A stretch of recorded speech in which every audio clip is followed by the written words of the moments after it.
Mefibosete. Alguns têm uma dúvida em relação ao seu nome. Há uma dúvida em relação ao significado do seu nome. O seu nome significa vergonha destruidora.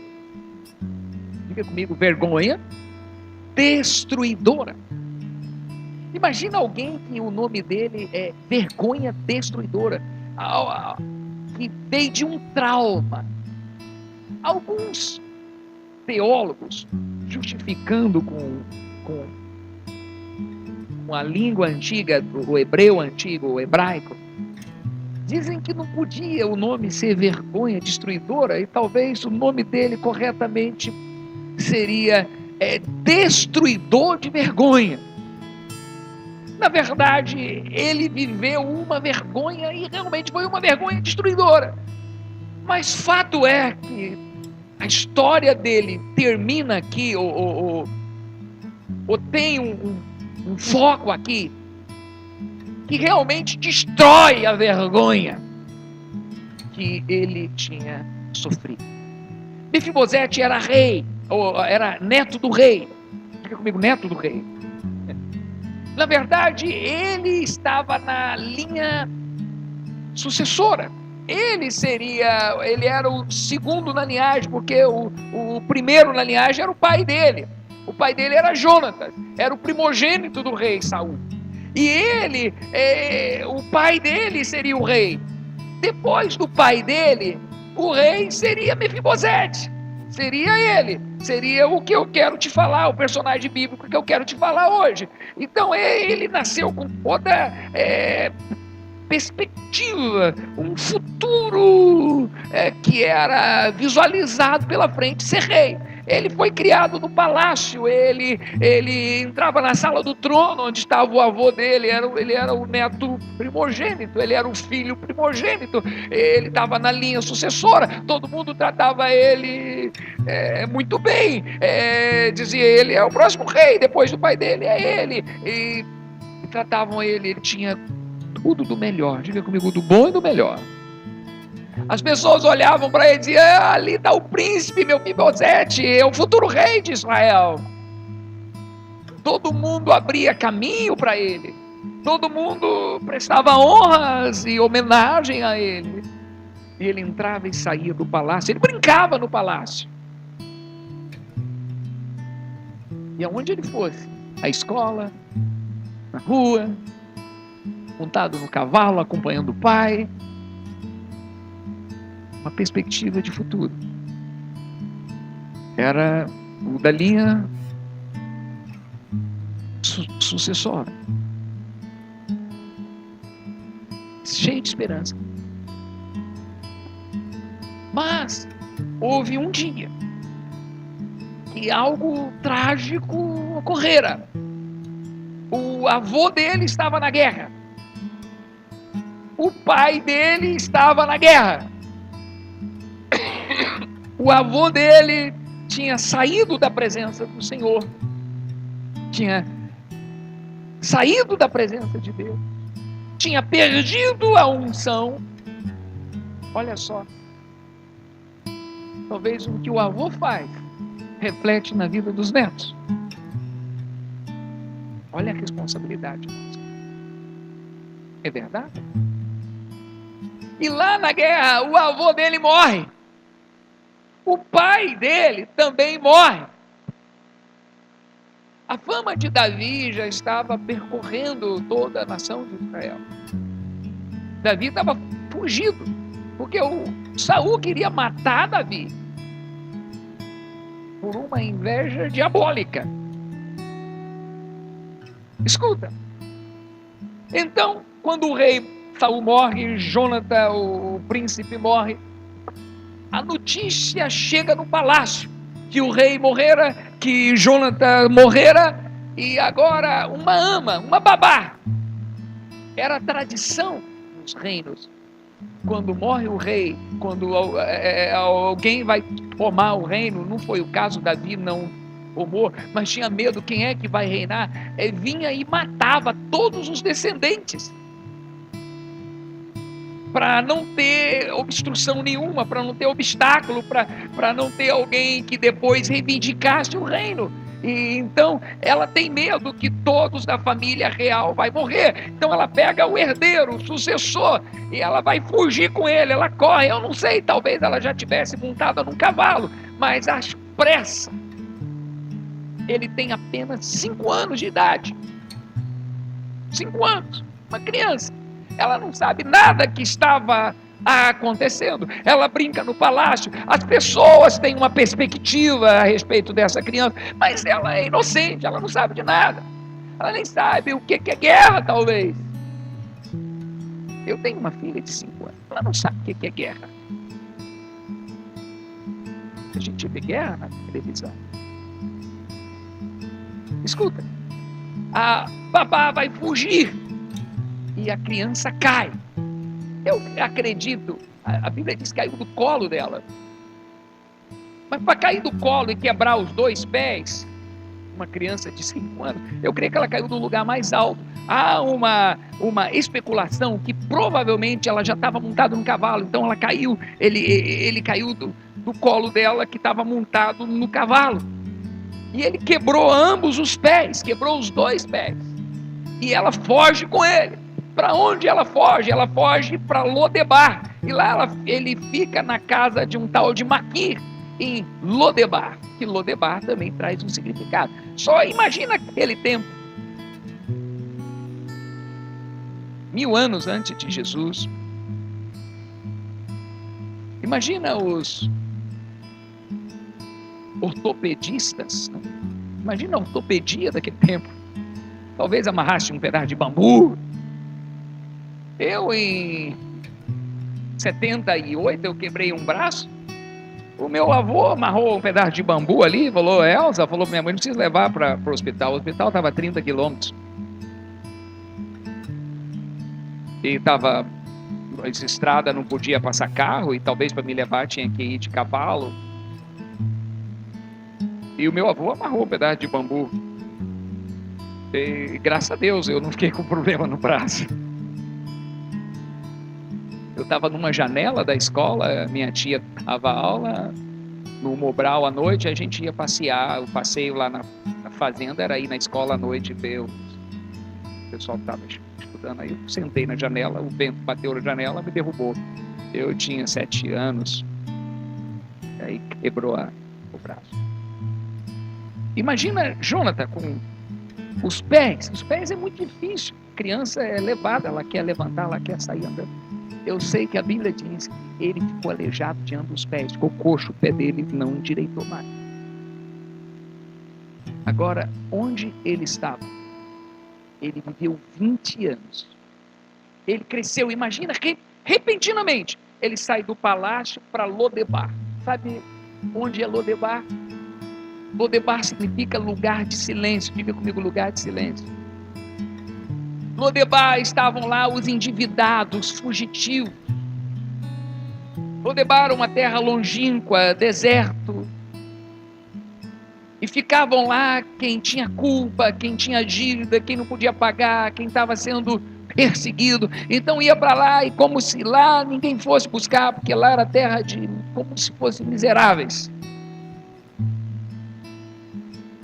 Mefibosete sai do palácio da noite para o dia e está agora em Lodebar. Ele sai da perspectiva de futuro e de repente o teto dele cai sobre a cabeça, o chão sai, ele está órfão, ele está aleijado, ele está pobre. É realmente uma vergonha destruidora. Imagina alguém dizia, quem é ele? Ele era o príncipe, o terceiro na linha sucessória. A palavra é sucessora ou sucessória? Sucessória. Obrigado. Ele é o príncipe? Coitadinho, hein? Aonde foi acabar, hein? Poxa, quem era ele?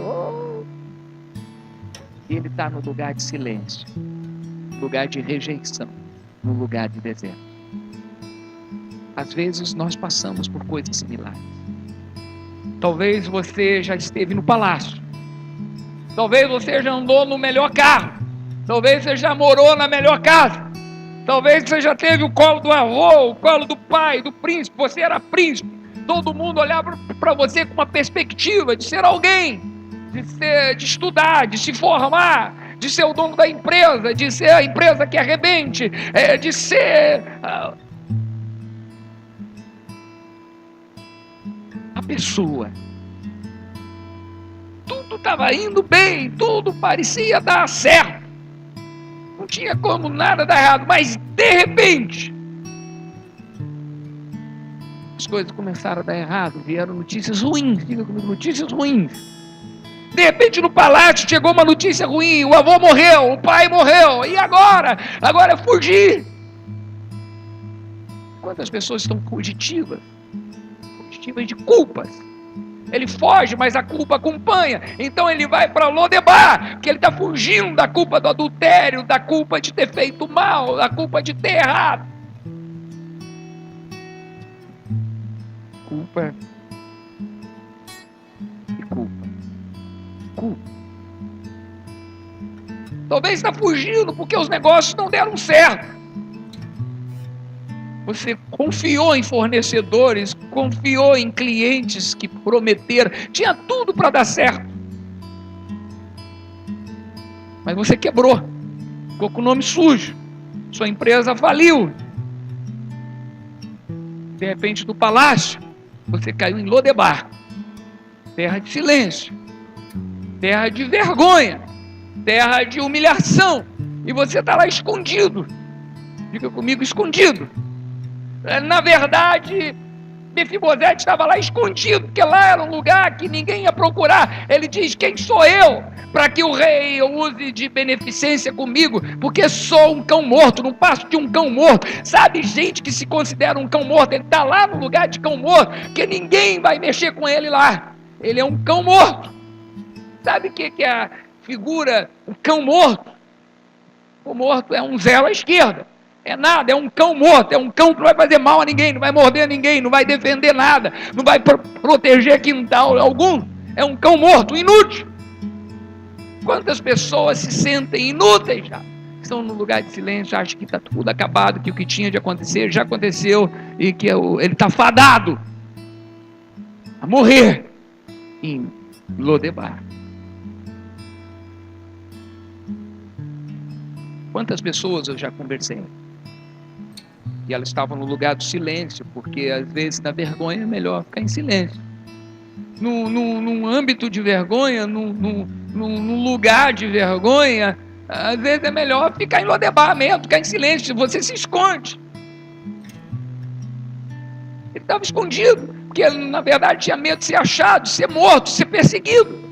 Sabe, quando está ruim, você ainda tem medo de piorar. Imagina 20 anos ele viver assustado. Chegou um cavalo diferente ali, uma carruagem. Será que não é um rei, o novo rei que veio me buscar? O telefone toca, será que é 011? Será que é?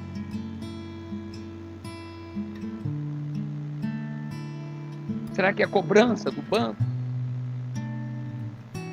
20 anos vivendo assustado. Será que é alguém que vem me matar? Será que é alguém que está... Eu estou escondido aqui, eu não posso ser achado. Você sabe o que eu estou falando? Você está me entendendo? Será que é um credor que me descobriu? Será que é alguém que me perseguia, que me achou? Será que é alguém que eu fiz mal, que veio vingar? Imagina 20 anos da vida de Mefibosete ali. As pessoas falando: olha, fica quieto aí, porque o novo rei está reinando. E ele acha que não tem ninguém da família de Saul vivo. Se descobrir que tem alguém, você corre risco, você está em perigo. Lugar de silêncio, porque ele está num lugar de vergonha. Agora, 20 anos se passaram. E ele está achando que acabou, que já acabou. E a única coisa, a preocupação é que ainda piore. Sabe quando você acha que já acabou e a sua preocupação é que ainda piore?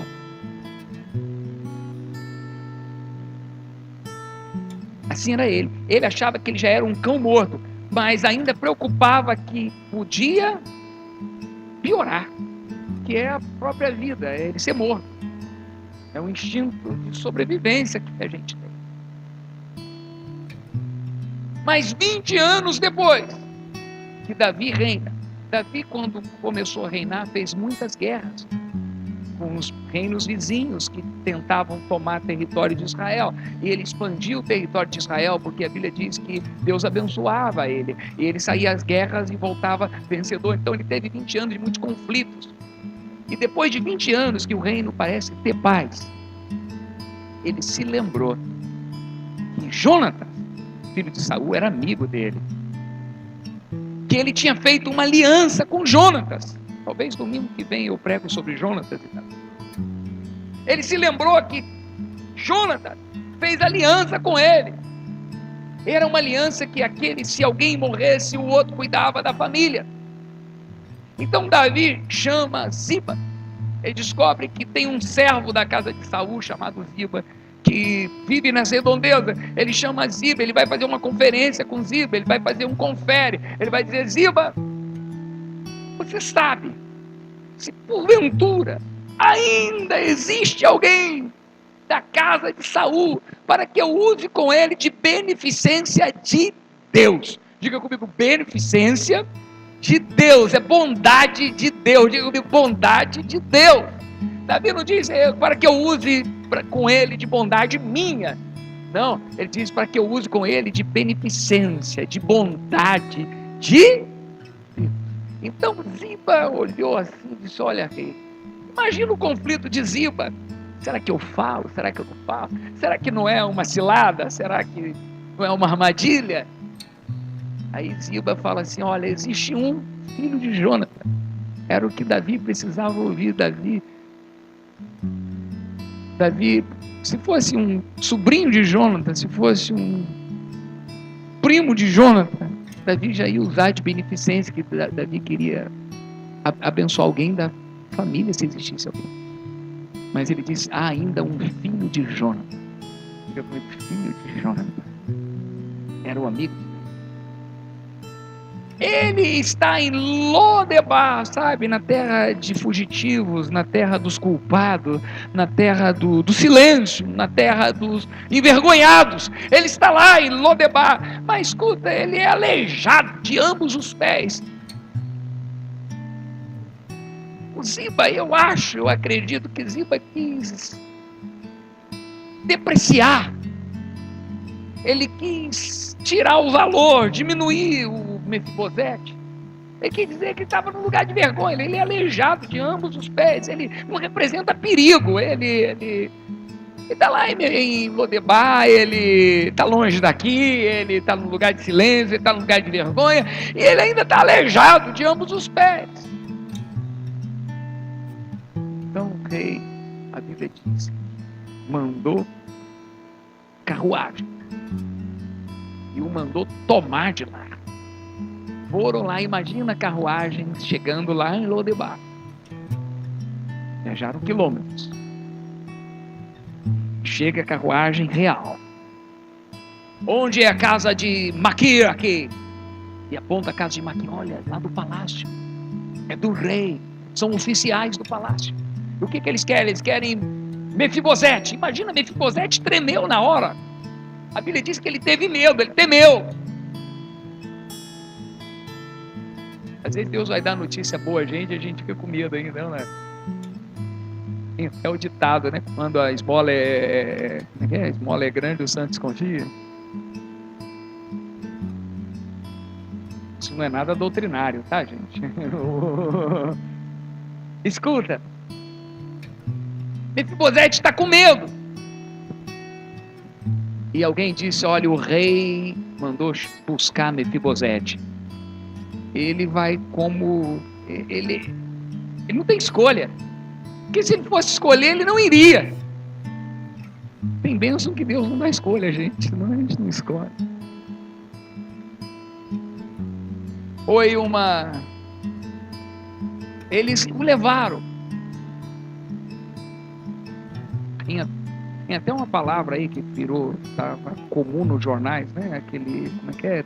Depoimento, prisão, como é que é? Quando vai buscar alguém? Coercitiva. Foi levado, ele teve que ir. Imagina aquela viagem para ele, aquela tensão. É alguém dizendo assim: olha, o rei mandou te chamar, o rei quer fazer bem a você, o rei vai te abençoar. Mas imagina ele o medo de morrer, porque ele era descendente do rei, e ele podia reivindicar o reino, ele podia ser uma ameaça. Agora Davi tinha um reino consolidado. Escuta, ele chega no palácio. E quando ele chega no palácio, o rei não conhece ele, nunca viu uma foto dele. Quando ele entra na sala do rei, o rei diz: Mefibosete? Ele diz: sim, senhor, deu certo. E ele está com medo. E o rei diz: não tenha medo, porque eu te chamei para te fazer bem. Eu te chamei. Davi ter contado a ele a aliança que tinha com o pai dele, com Jonathan. Ele diz: quem sou eu para que o Senhor use comigo de beneficência? Eu não passo de um cão morto.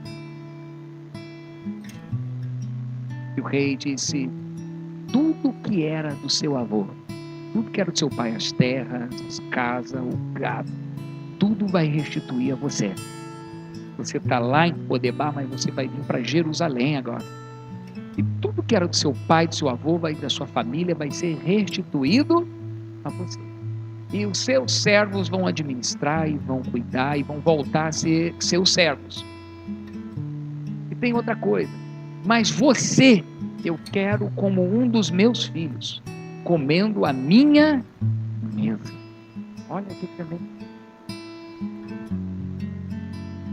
Ele foi tirado do lugar da vergonha, o lugar que ele achava que não podia sair mais, o lugar que ele achava que só podia piorar.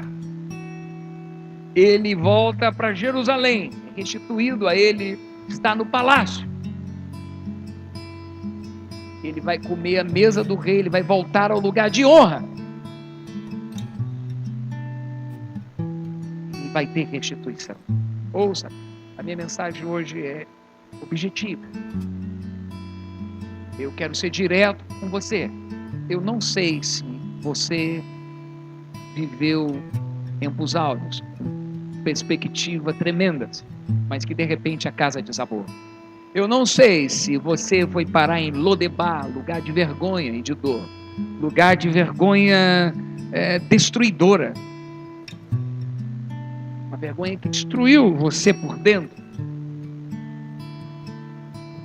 Mas o rei hoje, o rei Jesus de Nazaré, aqui tem este que tem uma aliança com o Pai, que derramou o sangue do pacto. Diga comigo: sangue de pacto. Ele manda te chamar lá em Lodebá. Ele manda te chamar lá no lugar de silêncio. Ele manda te chamar lá do lugar da vergonha.